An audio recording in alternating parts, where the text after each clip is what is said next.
तो दोस्तों आखिर मानसून के उत्पत्ति का कारण क्या है? हमारे देश में मानसून क्यों आती है हर साल?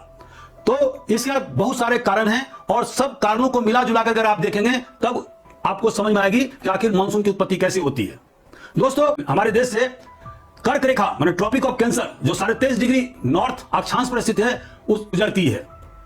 गर्मी के सीजन में सूर्य की किरण सीधे वर्टिकल हमारे देश के अधिकांश हिस्से पर पड़ती है और जिसके कारण से इंटर ट्रॉपिकल कन्वर्जेंस जोन, इसको क्या कहते हैं, जब आप सभी लोग समझते हैं 3 प्रकार के विंड्स होते हैं, परमानेंट विंड्स। एक होता है ट्रेड विंड, दूसरा होता है वेस्टर्लाइज और तीसरा होता है पोलर ईस्टर्लाइज।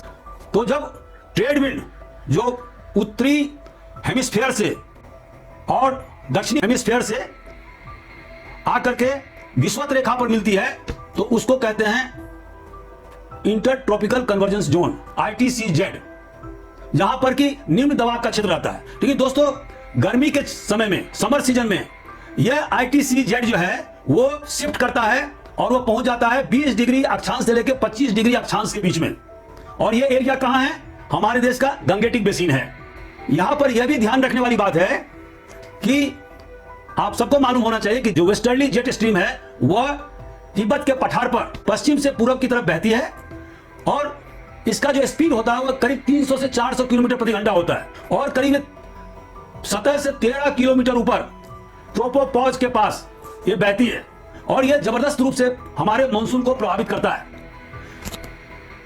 अब होता यह है कि जो वेस्टर्ली जेट स्ट्रीम है वो हिमालय के कारण से 2 भाग में विभाजित हो जाता है। एक वेस्टर्ली जेट स्ट्रीम तिब्बत के पठार से पश्चिम से पूर्व की तरफ बहती है और दूसरा जेट स्ट्रीम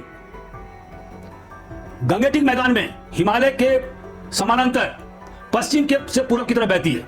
लेकिन जब inter tropical convergence zone 25 degree अक्षांश पर शिफ्ट हो जाता है तो जो जेट स्ट्रीम जो गंगेटिक बेसिन में पश्चिम से पूर्व की तरफ बहती है वो वहां से हट जाता है और जब वो वहां से हटता है तो इसके बाद जो ईस्टर्ली जेट विंड है वह जिसको कि सोमाली जेट स्ट्रीम भी बोलते हैं वह 15 डिग्री नॉर्थ अक्षांश पर स्थित हो जाता है और इन तीनों का जो मेल है वो मानसून लाने में उत्पत्ति करने में सहायक होता है।